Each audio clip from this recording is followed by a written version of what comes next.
My family shut me out of my sister's engagement, so I arranged a private wedding and kept them off the list. Now they're pleading for an invitation. My name is Noah, I'm 28, and if you ever met me, you'd probably describe me as the calmest person in the room. I was never the loud sibling, never the one making scenes at the dinner table or pulling focus. That role always belonged to my younger sister, Ava, 2 years my junior, loud, dramatic, and somehow the sun around which my parents orbited. I, on the other hand, learned early on how to stay quiet. If Ava cried because she wanted the pink plate instead of the blue one, Mom would swap mine without hesitation. If she forgot her homework or got a failing grade, Dad excused it as creativity.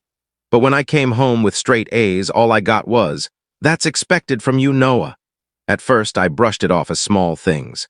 But those small things built up over the years until the weight of it sat on me like a mountain. I never let anyone see how bitter I felt, not until recently. Last year, Ava got engaged to Ryan, a bland finance guy who thinks he invented brunch. We were never close.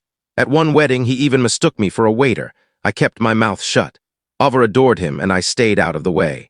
When she announced her engagement at Christmas, I clapped and smiled, even though she cut me off mid-sentence while I was sharing news about my recent promotion. "Sorry, but this can't wait," she squealed, flashing her ring. Mom screamed with joy. Dad cried. Within seconds, my promotion was forgotten. That night, I drove home with a fake smile plastered on my face and a tight knot in my stomach. I thought maybe they'd at least include me in planning or the engagement party. Weeks passed. Silence. No messages, no calls. Then I saw the photos. Ava standing in the middle of a rented garden, champagne in hand, surrounded by family. My parents, my cousins, even Aunt Nadine, who lives hours away and usually can't make the trip. Everyone was there, except me. I waited a full day before calling Mom, trying to sound calm. She answered cheerful, breathless, like she'd just finished laughing. "Hi, Noah, everything okay?" "I saw the pictures," I said. My voice sounded hollow even to me. "Oh," she replied and went quiet. "You didn't invite me." Another pause. Then her tone hardened. "Well, I didn't think you'd want to come. You've always had this thing about Ava. It's her special moment, Noah. We just didn't want drama." My ears rang. Drama? I'd never made a scene in my life. "You know what I mean," she said casually. "You always seem to sulk. You've never liked being outshone. And Ava deserves a peaceful day." I couldn't even respond. My own mother was basically saying my presence alone would ruin Ava's engagement. So I said the first thing that came to mind, steady and clear. "Then you won't mind missing my wedding too?" Silence, the longest I'd ever heard from her, then a short, awkward laugh. "Noah, don't be ridiculous." "I'm not," I said. "Good night," and I hung up. For the first time in my life, I didn't feel like the quiet, overlooked sibling. I felt sharp, angry, focused. I'd been dating Lena, my girlfriend, for nearly 2 years. She's warm, brilliant, and the only person who never made me feel invisible. We had already talked about marriage, though I'd planned a private proposal. But after that phone call, everything changed. A month later, I asked her to marry me. She said yes. And I began planning something I never thought I'd do, a wedding without my family. We told no one publicly, no posts, no announcements. I confided only in Aunt Nadine, who hugged me through the phone. "You deserve this, Noah," she said. "You deserve to be celebrated." She helped us pick a venue, a cozy old manor an hour outside the city. Elegant but not over the top. Lena's family stepped in with everything: flowers, cake, invitations. For once in my life, I felt surrounded by people who were genuinely happy for me. We mailed proper invitations with RSVP cards tucked inside. But not to my parents, not to Ava. I didn't block them. I didn't post anything online. I simply gave them silence, the same silence they'd given me. 3 weeks later, my cousin Tessa sent me a photo of my invitation sitting on Aunt Nadine's counter. "Your mom just saw this," she texted. "She's not okay." My phone lit up immediately. Mom, Dad, Ava. I let the calls go unanswered. Then at 11:07 p.m. a message appeared. "Noah, please, we didn't mean it like that." I stared at it for a long time. My pulse wasn't racing from guilt, but from clarity. They were only reaching out now because they'd been excluded. By the next morning, more missed calls, 2 voicemails from Mom. One begging me to call back, her voice breaking. The other quieter, whispering, "We're your family, Noah. This isn't right, you're being cruel." Cruel, the word stuck in my head like a splinter. Cruel after years of me sitting quietly while they cheered only for Ava. Cruel after they ignored my birthdays, my achievements, my milestones. Cruel after they erased me from every family event like I was an afterthought. No, this wasn't cruelty. This was me finally stepping out of their shadow. By that afternoon, the family group chat I'd muted long ago was exploding. Did anyone else get this? Wait, Noah's getting married. Why weren't we invited? Nadine, did you know? Then Ava chimed in. This is childish, Noah, you're being petty. Petty, that made me laugh. I typed, erased, then finally sent one message. I'm just following the rules you set. You made it clear where I stand in this family. I'm not bitter, I'm just done pretending it doesn't hurt. Then I muted the chat again, but my family wasn't finished. A few days later, while Lena and I were finalizing flowers, my dad showed up at the shop unannounced. He looked tired, older than I remembered, but his jaw was set in that familiar expression, disappointment. Can we talk? He asked. I nodded. Lena stepped outside to give us space. This has gone too far, Noah, he started. Has it? I asked calmly. You've made your point, you're upset, fine, but punishing your mother like this, leaving her out of her only son's wedding. Only son, I repeated. It had been years since he'd used those words. I didn't set out to punish anyone, but you didn't even tell me about Ava's engagement party, didn't think I deserved to be there. That was different, he muttered. Ava needed, what? A perfect day, and you thought I'd ruin it just by existing. He looked away. You made me feel like poison, I said. Like my presence would contaminate her happiness, and you never once asked how that felt. He sighed. We didn't think it mattered to you, you've always been independent. That was code for, we thought you'd just take it quietly. That's the problem, I told him. You never thought to ask. His eyes softened, but he said nothing. Finally, he asked, can we at least come to the wedding? I wanted to say yes. Part of me wanted to believe he meant it. But then I remembered years of being ignored unless Ava was involved. I shook my head. Maybe this time you need to know what it feels like to be left out. He didn't argue, just nodded, then walked away. That evening, I told Lena everything. She wrapped her arms around me. You did nothing wrong, she whispered. And I believed her. But the storm wasn't over. A cousin snapped a blurry photo of my invitation on Nadine's fridge and posted it online. Soon, half the extended family knew. Some congratulated me. Others called me selfish and ungrateful. Then Ava posted a long Instagram story on a black background. Some people would rather burn bridges than admit their own toxic behavior. It's sad when your brother cuts out his family just to get attention. I read it, then posted my own the next morning, a picture of Lena and me laughing together in the sun outside our venue. No caption, no tags, just the date. The next message I got wasn't from Ava, it was from Mom. Noah, please don't do this, please let us come. I stared at it for a long time. And that's when something happened I never expected, something that made me realize this wasn't just about a wedding anymore. It was about something I hadn't had for years. It started with a knock on my door.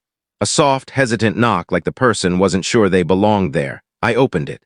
Ava stood on the porch. She looked the same, perfectly styled like always, but her eyes, they were different, nervous, maybe even guilty.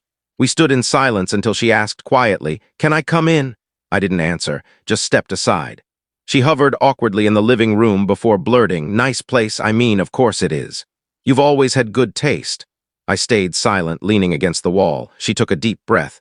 "Look, I know you're mad and you have every right, but I swear I didn't know Mom hadn't invited you to the engagement party." "You didn't notice I wasn't there?" I asked. Her jaw tightened. "I figured maybe you were busy or just doing your usual too cool for family thing." I almost laughed. "Right, too cool for every other time I was conveniently left out," she winced. "That's not fair, isn't it? You stole the spotlight when I shared my promotion. You've dominated every birthday, every holiday, and I never once said a word until now." She bit her lip, the way she used to as a kid when she got caught sneaking chocolate. "I didn't mean to take everything over," she said softly. "It's just that's how Mom and Dad are. They've always pushed me to be the star. I guess I got used to it." "That doesn't make it okay," I said. "They raised you to treat me as optional, and you never questioned it." Silence stretched between us again. The faint buzz of the fridge and the creak of the floorboards beneath her shoes were the only sounds. Finally, she lifted her gaze. "Why didn't you tell me about the wedding?" Her voice wasn't sharp. It carried confusion, maybe even pain. "I wanted peace," I said. "One part of my life free from baggage, no expectations, no little digs that made me feel like an outsider. I wanted a fresh start." Her eyes shimmered. She nodded slowly. "You could have told me." "Just me," I shook my head. "I didn't trust you." The words hurt her, I saw it in her face. And maybe, deep down, part of me wanted it to sting. "I'm not asking you to invite Mom," she said softly. "Or Dad. I'm not even asking you to forgive me right now. But can I come, please, just me?" It was the first time in years she spoke without that spotlight-loving tone. Just Ava, my sister, asking, not demanding. I didn't answer right away because just then my phone lit up on the counter. A Facebook notification. My stomach dropped. It was a public post from my mother.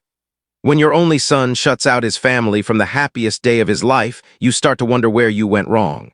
We loved him, we raised him, and now he's erasing us. I only pray he realizes before it's too late. I stared at it, then handed the phone to Ava. Her eyes widened.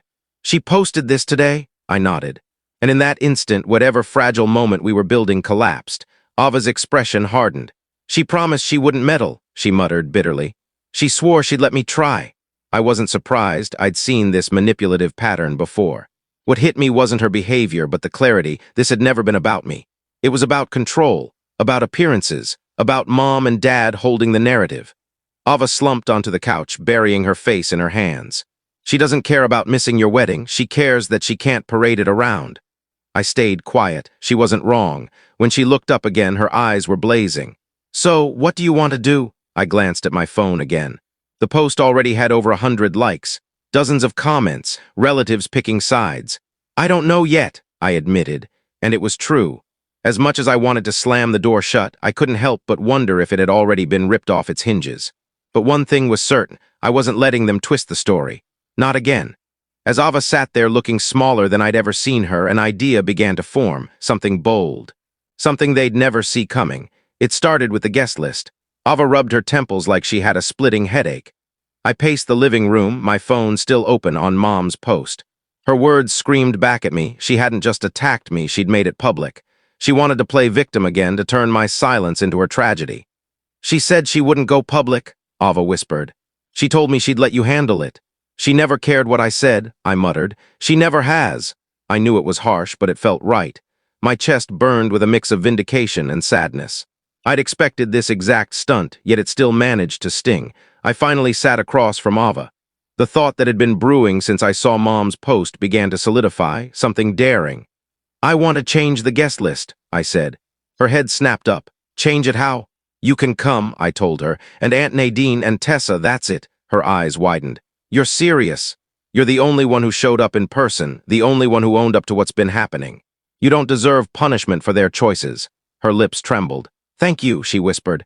But, I added firmly, raising a hand, don't think this fixes everything. This isn't forgiveness. This is just one step. She nodded, standing up slowly. I understand, and for what it's worth, I'm sorry. I should have defended you years ago. I didn't reply, I just gave a single nod, then she left. That evening I showed Lena the Facebook post. She read it carefully, then looked at me. Do you want to respond? She asked. Yes, I said, but not online, in person, on our terms. Her brows furrowed. What do you mean? For the first time in hours, I smiled. If they want to paint me as the villain for finally taking control, then maybe it's time I own it, just this once.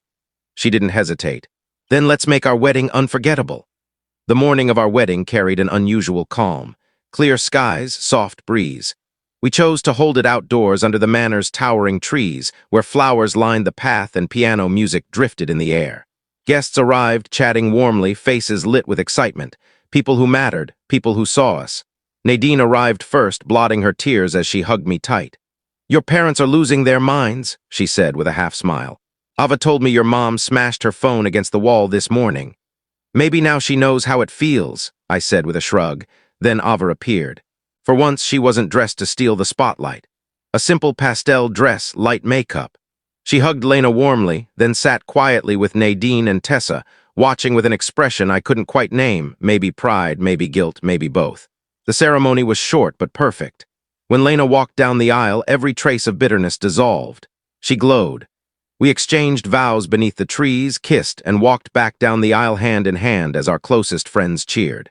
We didn't need a big crowd, we just needed each other. The reception was full of laughter, dancing, heartfelt toasts.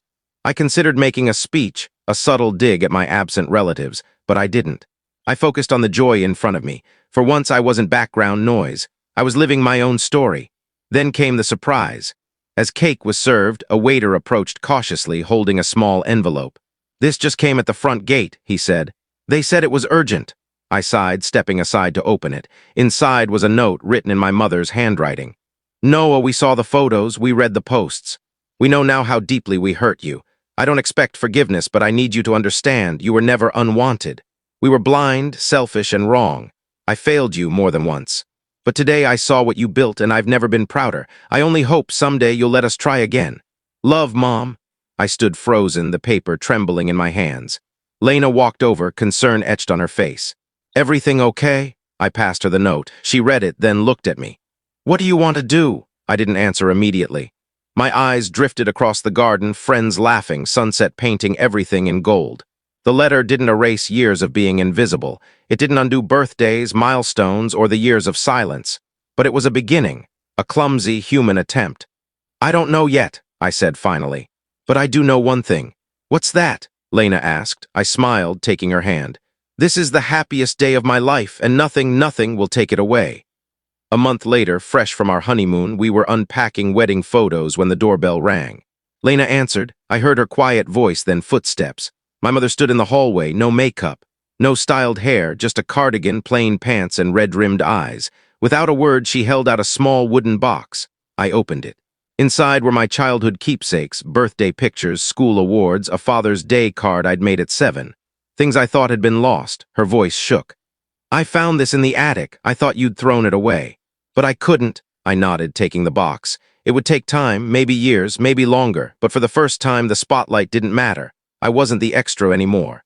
If you enjoyed this story, don't forget to leave a comment, hit subscribe, follow for more, and turn on the bell icon so you never miss the next one.